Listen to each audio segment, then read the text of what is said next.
ಕತೆ ನಿಮ್ಮ ಭಾವ ಚಾನಲ್ಗೆ ಸ್ವಾಗತ. ಈ ಹೃದಯ ಗೀತೆ ನಿನಗಾಗಿ ಸಂಚಿಕೆ 45. ಶಿವ ಇವತ್ತು ಶಕ್ತಿ ಮಾಡಿರೋ ಮೀನಿನ ಅಡಿಗೆ ಊಟ ಮಾಡ್ತಾನ? ಬನ್ನಿ ಕೇಳೋಣ. ಬೈಕ್ ಹತ್ತಿ ಶಕ್ತಿಯ ಮನೆ ದಾರಿ ಹಿಡಿದ ಶಿವ ಅವಳ ಈ ಹೊಸ ವರ್ತನೆ ಕಂಡು ಆಶ್ಚರ್ಯನಾಗಿದ್ದ. ಶಕ್ತಿ ದ್ವೇಷಿಸೋ ಈ ಶಿವನಿಗೋಸ್ಕರ ಅಡುಗೆ ಮಾಡಿ ಕಾಯೋದು ಅಂದರೆ ಏನರ್ಥ? ಅದು ಊಟ ಮಾಡಿದೆ. ನಿನ್ನೆ ಸರ್ ಅಡುಗೆ ಮಾಡು ಅಂತ ಹೇಳ್ದಾಗೆ ಮಾತಿಗೆ ಒಪ್ಪಿರಬೇಕು ಅಂದ್ಕೊಂಡಿದ್ದೆ. ಬೆಳಗ್ಗೆ ಅವಳು ಹೇಳ್ದಾಗ್ಲೂ ಅಷ್ಟೊಂದು ಗಮನ ಕೊಡಲಿಲ್ಲ ನಾನು. ಇಷ್ಟೊಂದು ಬದಲಾಗಿದ್ದಾಳ ಇವಳು? ಹೀಗೆ ಶಕ್ತಿಯ ಬಗ್ಗೆ ಯೋಚಿಸುತ್ತಾ 15 ನಿಮಿಷದಲ್ಲಿ ಅವಳ ಮನೆ ತಲುಪಿದ. ಅವ ಬಂದನೆಂದು ಅವನ ಬೈಕಿನ ಸದ್ದು ಕೋಣೆಯಲ್ಲಿ ಮುಖ ಊದಿಸಿಕೊಂಡು ಕುಳಿತಿದ್ದ ಶಕ್ತಿಗೆ ತಿಳಿಸಿತ್ತು. ಬೈಕ್ ನಿಲ್ಲಿಸಿ ಬಾಗಿಲಿನ ಬೆಲ್ ಒತ್ತಿದ. ಶಕ್ತಿಯೇ ಬಾಗಿಲು ತೆಗೆಯುವಳೆಂದು 2-3 ಬಾರಿ ಬೆಲ್ ಒತ್ತಿದರೂ ಯಾರೂ ಬಾಗಿಲು ತೆಗೆಯಲಿಲ್ಲ. ಮಲ್ಗದ್ಲಾ ಇವಳು ಎಂದುಕೊಳ್ಳುತ್ತಾ ಜೇಬಿನಲ್ಲಿ ಫೋನ್ ಹುಡುಕಿದ. ಫೋನ್ ಕೇಶವನ ಮನೆಯಲ್ಲಿ ಚಾರ್ಜಿಗಿತ್ತು. ಮತ್ತೆ ಬೆಲ್ ಒತ್ತಿದ, ಬೇರೆ ದಾರಿ ಇಲ್ಲದೆ. ಆಗ ಬಾಗಿಲು ತೆರೆಯಿತು. ಕಂಡಿದ್ದು ಶಾರದಮ್ಮ. ಶಾರದಮ್ಮ, ಶಕ್ತಿ ಕೇಳಿದ ಅವರು ಬಾಗಿಲು ತೆರೆದಿದ್ದನ್ನು ನೋಡಿ. ಕೋಣೆಯಲ್ಲಿ ಮಲಗಿದಾಳೋ ಏನೋ ನೋಡಪ್ಪ. ಊಟ ಮಾಡಿಲ್ಲ ಅವಳು. ನಿನ್ನ ಜೊತೆ ಮಾಡ್ತೀನಿ ಅಂದ್ಲು, ಹಾಗೆ ಮಲಗಿಬಿಟ್ಲೋ ಏನೋ ಎಂದ ಶಾರದಮ್ಮ ತಮ್ಮ ಕೋಣೆಗೆ ನಡೆದರು. ಶಿವ ಮೆಟ್ಟಿಲು ಹತ್ತಿದ. ಕೋಣೆಯ ಬಾಗಿಲು ದೂಡಿದವನಿಗೆ ಕಂಡಿದ್ದು ಹಾಯಾಗಿ ಮಂಚದಲ್ಲಿ ಕಾಲು ಚಾಚಿ ಕುಳಿತು ಟಿವಿ ನೋಡುತ್ತಿದ್ದ ಶಕ್ತಿ. ಮುಖ ಗಂಭೀರವಾಗಿತ್ತು ಅವನ ಮೇಲಿನ ಕೋಪಕ್ಕೆ. ಶಕ್ತಿ, ಎಚ್ಚರನೇ ಇದೆಯಾ? ಬಾಗಿಲು ತೆಗೆಯೋಕ್ಕೆ ಬರೋದಿಲ್ವಾ ಬಂದು? ಪಾಪ ಶಾರದಮ್ಮ ನಿದ್ದೆಯಿಂದ ಎದ್ದು ಬಂದಿದ್ರು ಎಂದ ಅವಳ ಮುಂದೆ ನಿಂತು. ಅವನ ಮಾತು ಕಿವಿಗೆ ಬೀಳದವರಂತೆ ಟಿವಿಯ ಸೌಂಡ್ ಜಾಸ್ತಿ ಮಾಡಿದಳು. ಅವನ ಮೇಲಿನ ಕೋಪಕ್ಕೆ ಅವಳು ಬೇಕೆಂದೇ ಎದ್ದು ಹೋಗಿರಲಿಲ್ಲ ಬಾಗಿಲು ತೆಗೆಯಲು. ಆದರೆ 2-3 ಬಾರಿ ಬೆಲ್ ಬಾರಿಸಿದಾಗ ಎದ್ದು ಬಂದವಳು ಶಾರದಮ್ಮ ಬಾಗಿಲು ತೆಗೆಯುವುದನ್ನು ನೋಡಿ ಕೋಣೆಯ ಒಳಗೆ ಬಂದು ಕುಳಿತಿದ್ದಳು. ಅವಳ ವರ್ತನೆ ಕಂಡವ ಅವಳಿಗೆ ಕೋಪ ಬಂದಿದೆ ಎಂದು ಅರಿತು ಮತ್ತೆ ಮಾತನಾಡದೆ ಟಿವಿ ಆಫ್ ಮಾಡಿದ. ಅದನ್ನು ಕಂಡ ಶಕ್ತಿ ಕೈಯಲ್ಲಿದ್ದ ರಿಮೋಟನ್ನು ಪಕ್ಕದ ಟೇಬಲ್ ಮೇಲಿಟ್ಟು ಹೊದಿಕೆ ಹಿಡಿದಳು ಮಲಗಲು. ಅವಳ ಪಕ್ಕ ಬಂದು ಅವಳು ಹೊದ್ದಿಕೊಳ್ಳುವ ಮೊದಲೇ ಅದೇ ಹೊದಿಕೆ ಹಿಡಿದವ ಸಾರಿ ಸಪ್ಲೈಯರ್ ಹೆಂಡ್ತಿ ಎಂದ. ಅವಳು ಮಾತನಾಡದೆ ಅವನ ಕೈಯಲ್ಲಿದ್ದ ಹೊದಿಕೆ ಎಳೆದಳು. ಅದು ಶಿವನ ಕೈಯಿಂದ ಜಾರಲಿಲ್ಲ. ಕೋಪದಿಂದ ಅವನನ್ನೇ ನೋಡಿದಳು. ಸಾರಿ, ನೀನೇ ನೋಡಿರ್ಬೇಕಲ್ಲ, ನಾನು ತುಂಬ ಬ್ಯುಸಿ ಇದ್ದೆ, ಸೊ ಮರೆತುಬಿಟ್ಟೆ ಎಂದ ಅವಳನ್ನು ರಮಿಸಲು. ಹಾಂ, ನೀನು ತುಂಬ ಬ್ಯುಸಿನೇ ಇರ್ತೀಯಾ, ಸಪ್ಲೈಯರ್ ಅಲ್ವಲ್ಲ ಈಗ ನೀನು ಎಂದಳು ಕೋಪದಲ್ಲಿ. ಆದರೆ ನೀನು ಸಪ್ಲೈಯರ್ ಹೆಂಡ್ತಿನೇ ಅಲ್ವಾ ಎಂದವನ ಮಾತಿಗೆ ಮಾತನಾಡದೆ ಮುಖ ಊದಿಸಿಕೊಂಡೇ ಕುಳಿತಳು. ಬಾ ಊಟ ಮಾಡೋಣ. ನೀನು ಮಾಡಿದ ಮೀನು ಸಾರು ತಿನ್ನೋಕ್ಕೆ ನಾನು ಊಟ ಬಿಟ್ಟು ಬಂದೆ ನೋಡು ಕೇಶು ಮನೆಯಲ್ಲಿ. ಊಟ ಮಾಡಿ ಅಲ್ಲೇ ಇರಬೇಕಿತ್ತು, ಇಲ್ಯಾಕೆ ಬಂದೆ? ಇಲ್ಲಿ ಯಾರೂ ಇಲ್ವಲ್ಲ ನಿನಗೆ ಕಾಯೋದಕ್ಕೆ. ಅಷ್ಟು ಬೇಗ ಕೋಪ ಕಡಿಮೆಯಾಗುವ ಗುಣವಲ್ಲ ಅವಳದ್ದು. ಸಾರಿ ಶಕ್ತಿ ಎಂದ ಪ್ರೀತಿಯಿಂದ. ಅವನ ಕ್ಷಮೆ ಅವಳ ಮನದ ಕೋಪವನ್ನು ಸ್ವಲ್ಪ ಕಡಿಮೆ ಮಾಡಿತು. ಅವಳ ಕೋಪ ಅವನಿಗೇನೋ ಖುಷಿ ಎನ್ನಿಸಿತು. ತುಂಬ ಹೊಟ್ಟೆ ಹಸಿತಿದೆ, ಬಾ ಊಟ ಮಾಡೋಣ ಕರೆದ ಅವಳನ್ನೇ ಪ್ರೀತಿಯಿಂದ ನೋಡುತ್ತಾ. ಮಾತನಾಡದೆ ಹೊದಿಕೆ ಬಿಟ್ಟು ಮೇಲೆದ್ದವಳು ಕೋಣೆಯ ಬಾಗಿಲು ತೆಗೆದು ನಡೆದಳು. ಅವಳ ಹುಸಿಮುನಿಸು ಕಂಡು ಮುಗುಳ್ನಗುತ್ತಾ ಅವಳ ಹಿಂದೆಯೇ ಹೆಜ್ಜೆ ಇಟ್ಟ ಅವ. ನೇರವಾಗಿ ಅಡುಗೆ ಮನೆಗೆ ನಡೆದವಳು ಊಟಕ್ಕೆ ತಟ್ಟೆ ತಂದಳು. ಶಿವ ಡೈನಿಂಗ್ ಟೇಬಲ್ನ ಚೇರ್ನಲ್ಲಿ ಕುಳಿತ. ಶಕ್ತಿ ಅವನ ಪಕ್ಕದಲ್ಲಿಯೇ ಬಂದು ಕುಳಿತಳು. ಅವಳನ್ನೇ ನೋಡಿದ. ಅವಳು ಅವನತ್ತ ನೋಡದೆ ಅವನ ತಟ್ಟೆಗೆ ಮಸಾಲೆ ಹಚ್ಚಿ ಫ್ರೈ ಮಾಡಿದ್ದ ಮೀನಿಟ್ಟಳು. ಏನು ನೋಡ್ತಿದ್ಯಾ? ಊಟ ಮಾಡು, ಹೊಟ್ಟೆ ಹಸಿತಿದೆ ಅಂದೆ ಎಂದವಳು ತನ್ನ ತಟ್ಟೆಗೂ ಒಂದು ಮೀನಿಟ್ಟಳು. ಶಿವ ಮಾತನಾಡದೆ ಮೀನು ಬಾಯಿಗಿಟ್ಟ. ನಾಲಿಗೆಗೆ ರುಚಿ ತಾಗಿದಾಗ ಮನ ಹಾಯ್ ಎನಿಸಿತು. ಅವಳನ್ನೇ ನೋಡಿದ. ಅವಳು ಹೊಟ್ಟೆ ಹಸುವಿನಿಂದ ಊಟ ಮಾಡುತ್ತಿದ್ದಳು. ಇನ್ನು ಕೋಪನ ನನ್ನ ಮೇಲೆ ಊಟ ಮಾಡುತ್ತಾ ಕೇಳಿದ. ಹೊಟ್ಟೆ ತುಂಬ ಹಸಿವಾಗಿತ್ತು ಶಿವ, ನಿನಗೋಸ್ಕರ ಅಡಿಗೆ ಮಾಡಿದ್ದೆ. ನೀನೇ ಬರೆದಿದ್ರೆ ಕೋಪ ಬರೋದಿಲ್ವ ನನಗೆ? ಕೋಪ ಮರೆತು ಊಟ ಮಾಡುತ್ತಾ ಎಂದಳು. ಹಸಿವಿನಲ್ಲಿ ಕೋಪ ಹೆಚ್ಚಲ್ಲವೇ? ಸಾರಿ ಶಕ್ತಿ ಎಂದವ ಅವಳು ಬಡಿಸಿದ ಎಲ್ಲವನ್ನೂ ಊಟ ಮಾಡಿದ. ತುಂಬ ಚೆನ್ನಾಗಿ ಮಾಡ್ತೀಯ ನೀನು ಮೀನನ್ನು, ಥ್ಯಾಂಕ್ಸ್.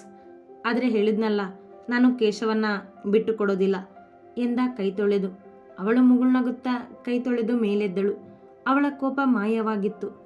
ಅದನ್ನು ಅರಿತ ಶಿವ, ನಿನಗೆ ಇನ್ನೊಂದು ನಿಜ ಹೇಳಬೇಕಿತ್ತು ನಾನು ಎಂದ ಮೇಲೆದ್ದು ಚೇರ್ನಿಂದ ಸರಿದು ನಿಂತು.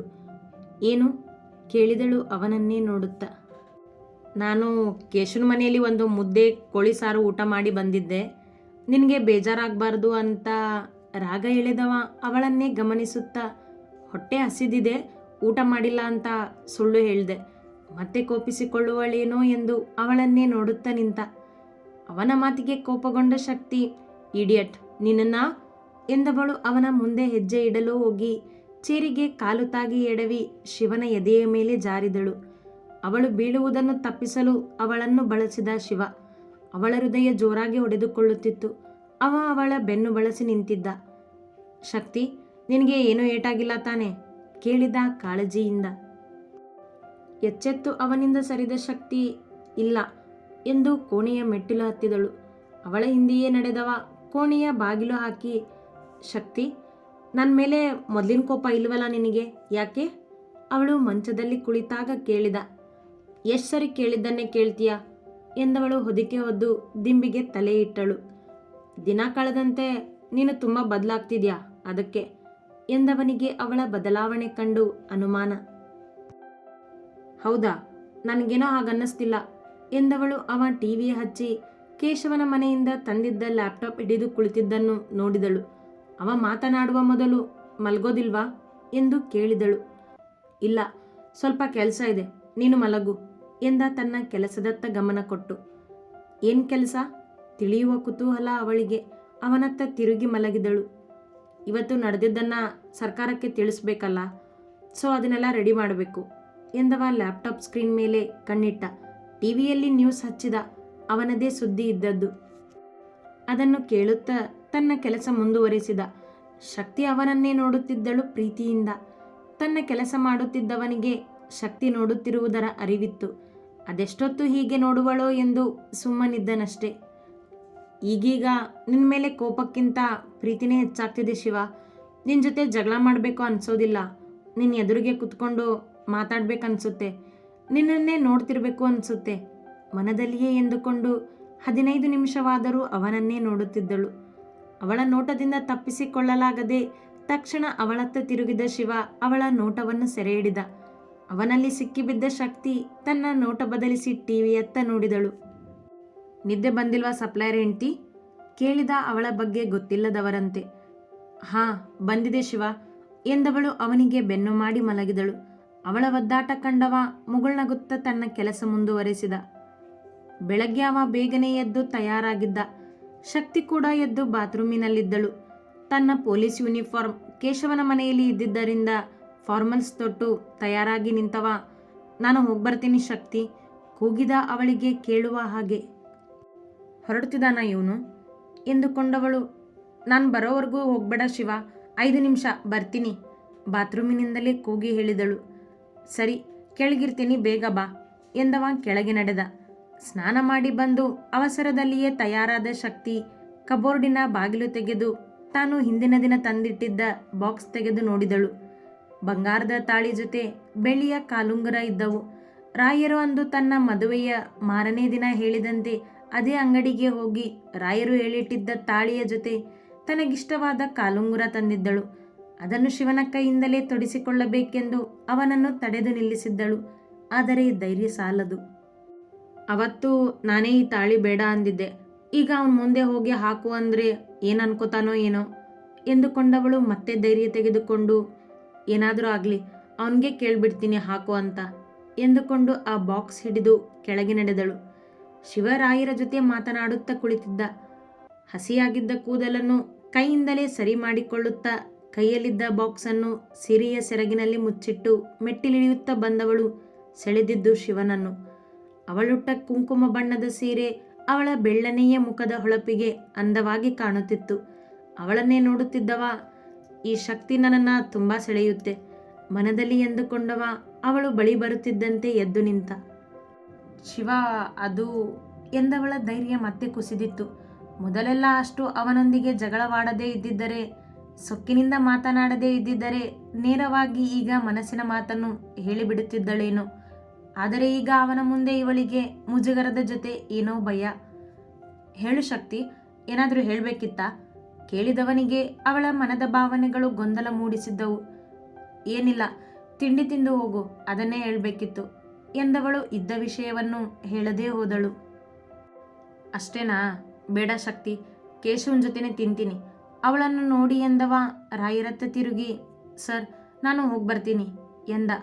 ಓಕೆ ಶಿವ ಎಂದರು ರಾಯರು. ಶಕ್ತಿ ಮಾತನಾಡಲಿಲ್ಲ. ಶಿವ ಹೊರಟು ಹೋದ. ನೀನು ತುಂಬ ಬದಲಾಗಿದೆಯಾ ಶಕ್ತಿ. ಶಿವನ ಮೇಲೆ ನಿನಗೆ ಮೊದಲಿನ ಹಾಗೆ ಕೋಪ ಇಲ್ಲ. ತುಂಬ ಖುಷಿ ಆಗುತ್ತೆ ನನಗೆ ನಿಮ್ಮಿಬ್ಬರನ್ನ ಹೀಗೆ ನೋಡೋದಕ್ಕೆ ಎಂದರು ಶಕ್ತಿಯ ಮುಂದೆ ರಾಯರು. ಥ್ಯಾಂಕ್ಸ್ ಅಪ್ಪ, ಎಲ್ಲ ಸಮಯ ಬದಲಿಸುತ್ತೆ ಎಂದವಳು ಕೋಣೆಗೆ ನಡೆದಳು, ಬಾಕ್ಸನ್ನು ಮತ್ತೆ ಕಬೋರ್ಡಿಗೆ ಸೇರಿಸಲು. ಅತಿ ಹೆಚ್ಚಿನ ಕಥೆಗಳಿಗಾಗಿ ಹಿಂಬಾಲಿಸಿ ಪ್ರತಿಲಿಪಿ ಆ್ಯಪ್ನಲ್ಲಿ ಪ್ರತಿಮಾ SH ಅವರನ್ನು.